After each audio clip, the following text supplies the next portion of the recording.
Hello friends, welcome to UPCIAS prime. यह triple C exam का lecture number 28 है और आज की इस वीडियो में हम ट्रिपल सी के chapter number 9 overview of cyber security इस चैप्टर से रिलेटेड हम इस वीडियो में 20+ एमसीक्यू डिस्कस करने वाले हैं। क्योंकि चैप्टर नंबर 9 का पार्ट 3 है, इसमें हम 20+ एमसीक्यू डिस्कस करेंगे और चैप्टर नंबर 9 के पार्ट 1 और पार्ट 2 में हम 20++ एमसीक्यू डिस्कस कर चुके हैं। क्योंकि चैप्टर नंबर 9 जो है हमारा छोटा चैप्टर है, इसलिए चैप्टर नंबर 9 से रिलेटेड हम इस वीडियो में 60+ एमसीक्यू डिस्कस करेंगे। तो चलिए हम अपने वीडियो को शुरू करते हैं और यहाँ पर चैप्टर नंबर 9 से रिलेटेड जो पीडीएफ नोट्स हैं उनको हम ओपन कर लेते हैं। तो यहाँ पर हमने चैप्टर नंबर 9 से रिलेटेड पीडीएफ नोट्स ओपन कर लिए हैं और पिछले वीडियो का हमारा लास्ट क्वेश्चन नंबर 40 था, जिसमें पूछा गया कि 2FA का उद्देश्य क्या है। यानी कि जो 2FA दिया गया है इसका उद्देश्य क्या है, ये क्वेश्चन पूछा गया था पिछले वीडियो में। और यहाँ पर जो 2FA दिया गया है, ट्रिपल सी एग्जाम में 2FA का फुल फॉर्म भी पूछा जाता है। तो यहाँ पर जो 2FA है इसका फुल फॉर्म होता है 2 फैक्टर ऑथेंटिकेशन। ये 2FA का फुल फॉर्म है 2 फैक्टर ऑथेंटिकेशन। ध्यान रहे, आप लोगों को ये याद रखना है। तो यहाँ पर इस क्वेश्चन का जो करेक्ट आंसर होगा ऑप्शन नंबर सी हो जाएगा। 2FA का उद्देश्य है उपयोगकर्ता की पहचान की 2 विभिन्न तरीकों से पुष्टि करना। यानी कि जो 2FA है इसका उद्देश्य होता है जो यूजर होते हैं, यूजर की पहचान की 2 विभिन्न तरीकों से पुष्टि करना। क्वेश्चन नंबर 40 का option number C correct answer होगा। और आज की इस वीडियो का हमारा पहला क्वेश्चन और चैप्टर नंबर 9 का क्वेश्चन नंबर 41 है, जिसमें पूछा गया है कि किस सुरक्षा विधि का उपयोग निगरानी के लिए किया जाता है, कि कौन किस उद्देश्य के लिए डेटा तक पहुंच सकता है। यानी कि यहाँ पर जो 4 विकल्प दिए गए हैं, ऐसी कौन सी सुरक्षा विधि है जिसका उपयोग निगरानी के लिए किया जाता है, कि कौन किस उद्देश्य के लिए डेटा तक पहुंच सकता है।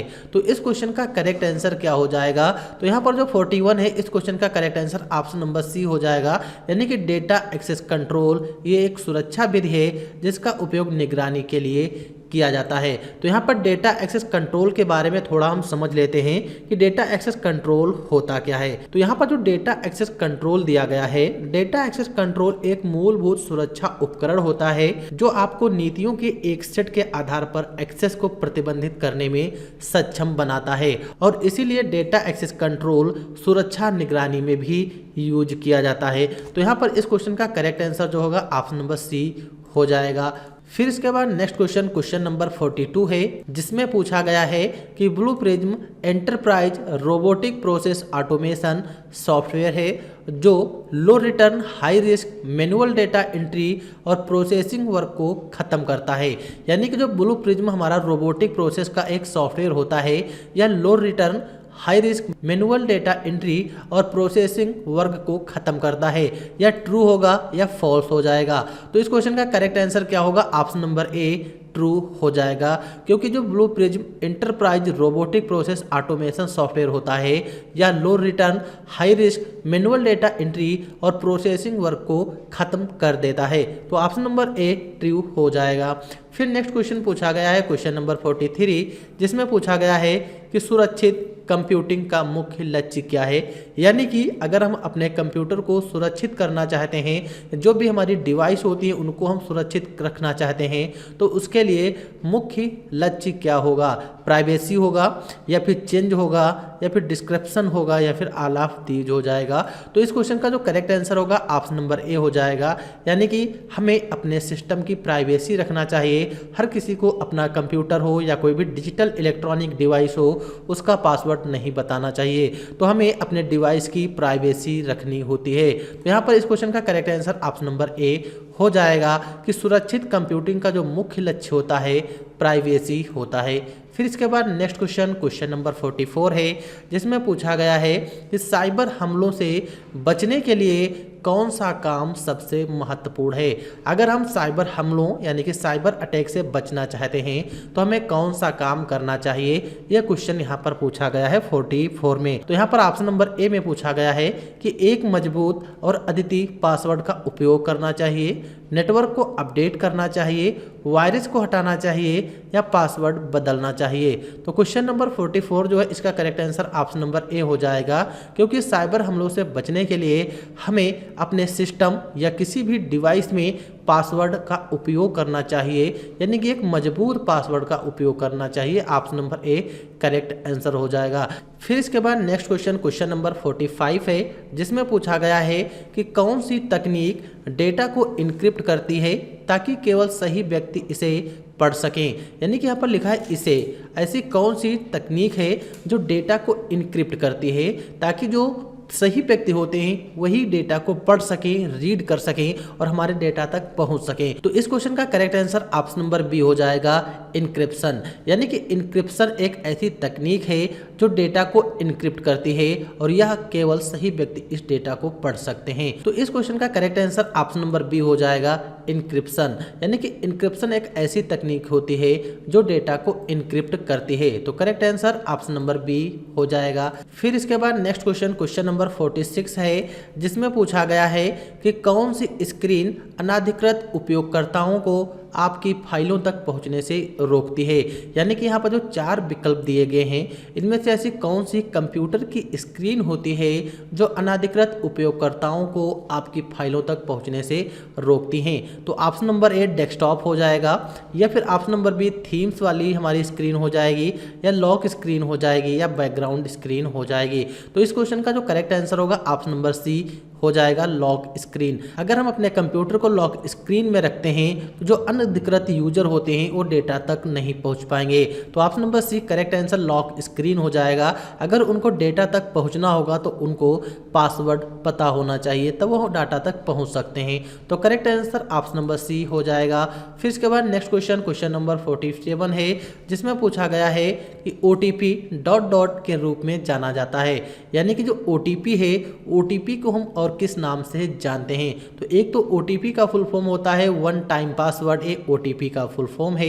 इसको हम किस रूप में जानते हैं, स्टेबल पासवर्ड, या फिर फिक्स्ड पासवर्ड, या फिर स्टैटिक पासवर्ड, या फिर डायनेमिक पासवर्ड। तो इस क्वेश्चन का correct answer option number D हो जाएगा। यानी कि जो OTP होता है, OTP को हम डायनेमिक पासवर्ड के रूप में भी जानते हैं। अब OTP को डायनेमिक पासवर्ड के रूप में इसलिए जानते हैं क्योंकि जब OTP आएगी तो हर बार बदल के OTP आती है। यानी कि जितनी बार हम लॉगिन करेंगे उतनी बार हमारी OTP अलग अलग प्रकार की आती है, यानी कि OTP हर बार बदल जाती है। तो जब OTP हर बार बदलती है इसीलिए उसको डायनेमिक पासवर्ड कहा जाता है। तो correct answer option number D हो जाएगा। फिर इसके बाद नेक्स्ट क्वेश्चन नंबर 48 है, जिसमें पूछा गया है कि एक असममित क्रिप्टोग्राफी में कितनी कुंजी होती हैं। यानी कि एक असममित क्रिप्टोग्राफी में कितनी की होती हैं, ये यहाँ पर पूछा गया है। तो 48 का जो करेक्ट आंसर होगा, 48 का correct answer option number C हो जाएगा। यानी कि उसमें 2 की होती हैं। कौन कौन सी होती हैं? 2 की होती हैं। एक होती है पब्लिक की और दूसरी होती है प्राइवेट की। तो ये क्वेश्चन यहाँ पर पूछा गया है कि असममित क्रिप्टोग्राफी में कितनी कुंजी होती हैं। तो इसमें हमारी 2 कुंजी होती हैं, पब्लिक की और प्राइवेट की। तो correct answer option number C हो जाएगा। फिर इसके बाद नेक्स्ट क्वेश्चन नंबर 49 है, जिसमें पूछा गया है कि किस एन्क्रिप्शन तकनीक में एक सार्वजनिक कुंजी यानी जिसको हम पब्लिक की के नाम से जानते हैं और एक निजी कुंजी जिसको हम प्राइवेट की के नाम से जानते हैं, तो इसका उपयोग किया जाता है। यानी कि कौन सी एन्क्रिप्शन तकनीक है जिसमें पब्लिक की और प्राइवेट की का यूज किया जाता है। तो इस क्वेश्चन को अभी हमने देखा, जिसको हम बोलते हैं असममित क्रिप्टोग्राफी, या फिर हम कह सकते हैं असममित एन्क्रिप्शन। तो जो असममित एन्क्रिप्शन होता है इसमें 2 की होती हैं, एक पब्लिक की होती है और दूसरी प्राइवेट की होती है। और यहाँ पर जो असममित एन्क्रिप्शन दिया गया है इसको हम एसिमेट्रिक एन्क्रिप्शन के नाम से भी जानते हैं। तो जो यहाँ पर एसिमेट्रिक एन्क्रिप्शन होता है इसमें 2 की होती हैं, एक होता है पब्लिक की और एक होता है प्राइवेट की। ध्यान रहे, इसको असममित क्रिप्टोग्राफी के रूप में भी लिखा जाता है या फिर इसको असममित एन्क्रिप्शन के रूप में भी हम लिख सकते हैं। तो दोनों हमारे सही हैं। तो इस क्वेश्चन का जो करेक्ट आंसर हो जाएगा ऑप्शन नंबर ए हो जाएगा। फिर नेक्स्ट क्वेश्चन नंबर 50 है, जिसमें पूछा गया है कि ब्लैक हैट हैकर्स का मुख्य उद्देश्य क्या होता है। यानी कि जो ब्लैक हैट हैकर्स होते हैं इसका मुख्य उद्देश्य क्या है। जैसे कि यहाँ पर ऑप्शन दिए गए हैं। ऑप्शन नंबर ए, सिस्टम की सुरक्षा में सुधार करना, यानी कि जो ब्लैक हैट हैकर्स होते हैं वो सिस्टम की सुरक्षा में सुधार करते हैं। डेटा चुराना और सिस्टम को नुकसान पहुंचाना ये ब्लैक हैट हैकर्स का काम होता है। पासवर्ड बदलना या फिर नेटवर्क की गति बढ़ाना। तो इस क्वेश्चन का करेक्ट आंसर क्या हो जाएगा? तो इस क्वेश्चन का correct answer option number B हो जाएगा, डेटा चुराना और सिस्टम को नुकसान पहुंचाना। यानी कि जो ब्लैक हैट हैकर्स होते हैं ये हमारे बैड हैकर्स होते हैं। ये कंप्यूटर को नुकसान पहुंचाते हैं, कंप्यूटर में जो डेटा होता है उसको चोरी करते हैं और उससे हमारा जो भी डाटा होता है उसको डिलीट भी कर देते हैं। तो ये ब्लैक हैट हैकर्स की कैटेगरी के होते हैं। लेकिन एक होते हैं व्हाइट हैट हैकर्स। तो जो व्हाइट हैट हैकर्स होते हैं ये हैकर्स हमारे अच्छे हैकर्स होते हैं जो सिस्टम की सुरक्षा और उसमें सुधार करते हैं। तो इस क्वेश्चन का correct answer option number B हो जाएगा, क्योंकि जो ब्लैक हैट हैकर्स होते हैं या डेटा चुराते हैं और सिस्टम को नुकसान भी पहुंचाते हैं। तो correct answer option number B हो जाएगा। फिर नेक्स्ट क्वेश्चन नंबर 51 है, जिसमें पूछा गया है कि वरिष्ठ अधिकारी की पूर्व अनुमति के बिना अपनी कंपनी का डेटा बाहरी नेटवर्क पर लीक करना अपराध है। तो इस क्वेश्चन का जो करेक्ट आंसर हो जाएगा ऑप्शन नंबर ए हो जाएगा, क्योंकि ये हमारा ट्रू है। अगर कंपनी का अधिकारी को बिना बताए हम डेटा को बाहर लीक कर देते हैं तो ये एक अपराध होता है। तो option number A correct answer हो जाएगा। इस क्वेश्चन का correct answer option number A है, ट्रू। फिर इसके बाद नेक्स्ट क्वेश्चन नंबर 52 है, जिसमें पूछा गया है कि वह तकनीक जिसका उपयोग व्यावसायिक संगठनों और फर्मों में आईटी संपत्तियों की सुरक्षा के लिए किया जाता है। यानी कि ऐसी कौन सी तकनीक है जिसका उपयोग व्यावसायिक संगठनों और फर्मों में आईटी संपत्तियों की सुरक्षा के लिए करते हैं। तो इसका करेक्ट आंसर क्या हो जाएगा? तो इस क्वेश्चन का जो करेक्ट आंसर होगा ऑप्शन नंबर ए हो जाएगा। यानी कि जो एथिकल हैकिंग होती है, एथिकल हैकिंग एक ऐसी तकनीक है जिसका उपयोग व्यावसायिक संगठनों और फर्मों में आईटी संपत्तियों की सुरक्षा के लिए किया जाता है। और जो यहाँ पर एथिकल हैकिंग है इसको हम व्हाइट हैकिंग के नाम से भी जानते हैं। तो option number A correct answer हो जाएगा, एथिकल हैकिंग या फिर व्हाइट हैकिंग कह सकते हैं। फिर इसके बाद नेक्स्ट क्वेश्चन नंबर 53 है, जिसमें पूछा गया है कि व्हाइट हैट हैकर्स को और किस नाम से जाना जाता है। यानी कि जो व्हाइट हैट हैकर्स होते हैं इनको हम किस नाम से जानते हैं। तो इस क्वेश्चन का करेक्ट आंसर क्या हो जाएगा? तो इस क्वेश्चन को अभी हमने डिस्कस किया कि जो व्हाइट हैट हैकर्स होते हैं ये हमारे एथिकल हैकिंग होते हैं, यानी कि एथिकल हैकर्स होते हैं। तो option number D correct answer हो जाएगा। जो एथिकल हैकर्स या व्हाइट हैट हैकर्स होते हैं इन हैकर्स का काम होता है डेटा को सुरक्षित रखना।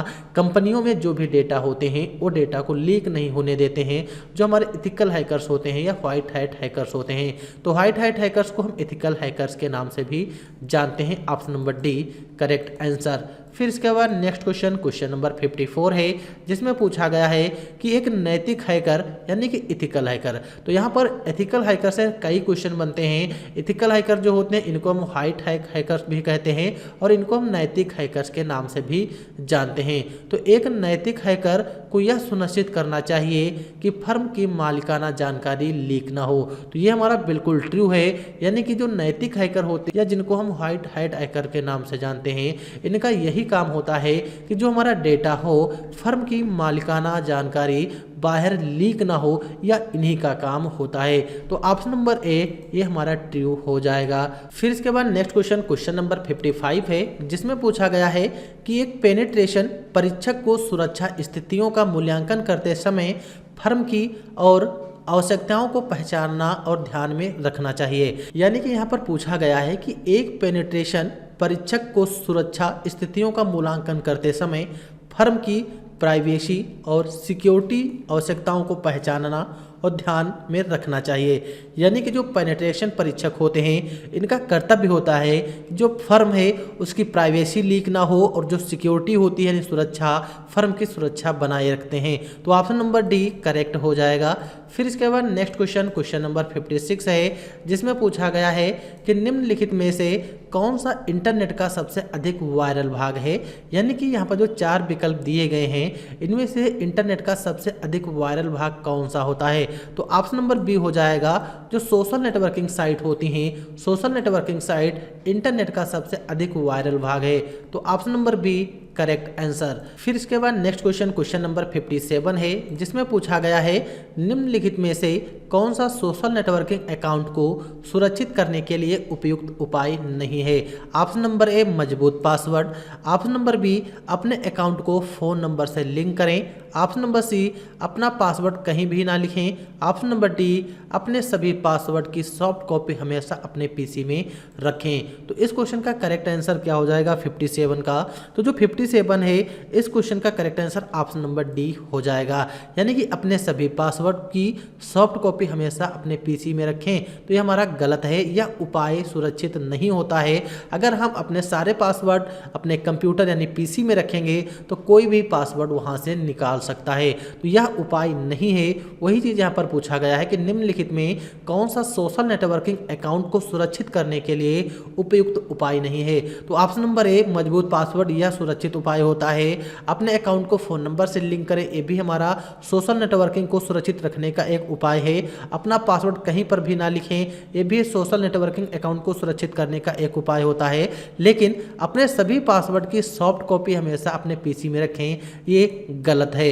अगर हम कहीं पर भी अपने पासवर्ड को लिख कर रख लेंगे, अगर किसी को पता चल जाएगा तो वह हमारा सुरक्षित उपाय नहीं होता है। तो option number D correct answer. फिर इसके बाद नेक्स्ट क्वेश्चन नंबर 58 है, जिसमें पूछा गया है फिशिंग धोखाधड़ी का एक रूप है, यानी कि जो फिशिंग होता है क्या फिशिंग धोखाधड़ी का एक रूप है। तो इस क्वेश्चन का जो करेक्ट आंसर होगा ऑप्शन नंबर बी हो जाएगा, ट्रू हो जाएगा।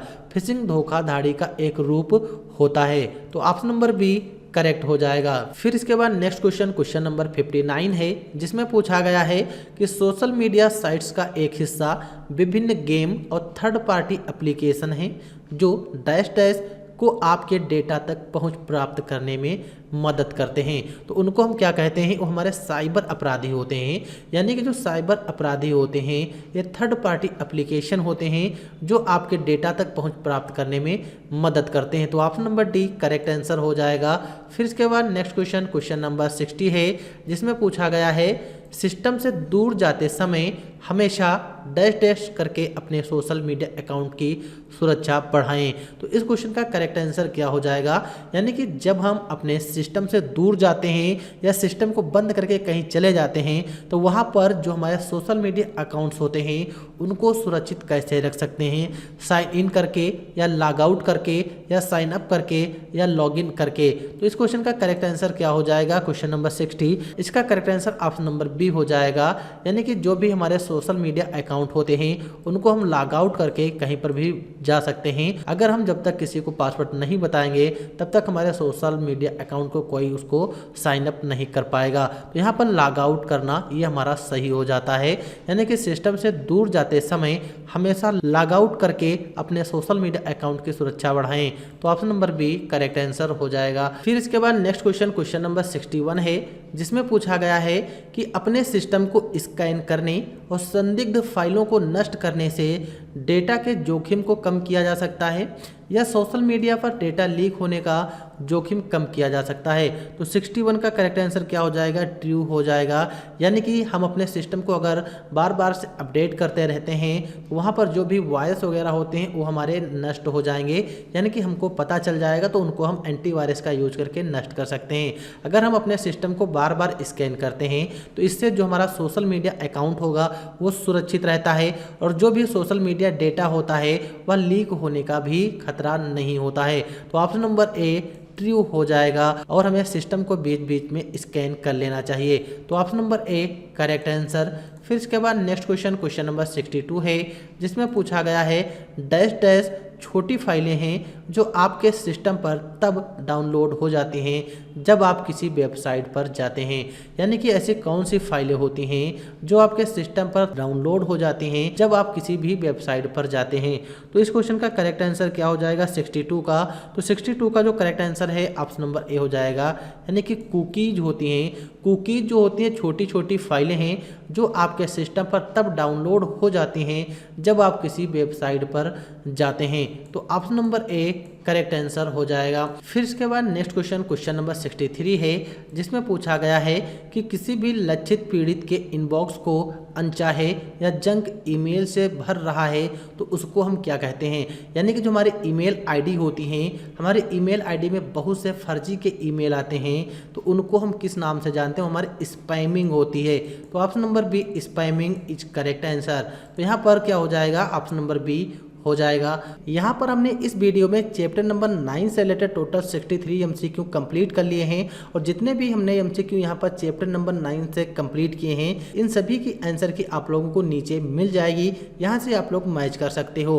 और नीचे बताया गया है कि नोट्स बनाने में बहुत मेहनत लगती है, इसलिए यदि आपको शुल्क 50 और 200 रुपये जो आपको उचित लगे पे कर सकते हैं। धन्यवाद। तो इस वीडियो में हमने 63 तक सारे एमसीक्यू प्रोवाइड कर दिए हैं जो चैप्टर नंबर 9 से रिलेटेड थे, और अगले वीडियो में हम चैप्टर नंबर 10 से रिलेटेड एमसीक्यू देखेंगे, जो है हमारा overview of future skills and artificial intelligence, जो आप लोगों के लिए इंपॉर्टेंट चैप्टर है। तो चलिए हम मिलते हैं अगले वीडियो में, जिसमें हम चैप्टर नंबर 10 से रिलेटेड एमसीक्यू देखेंगे।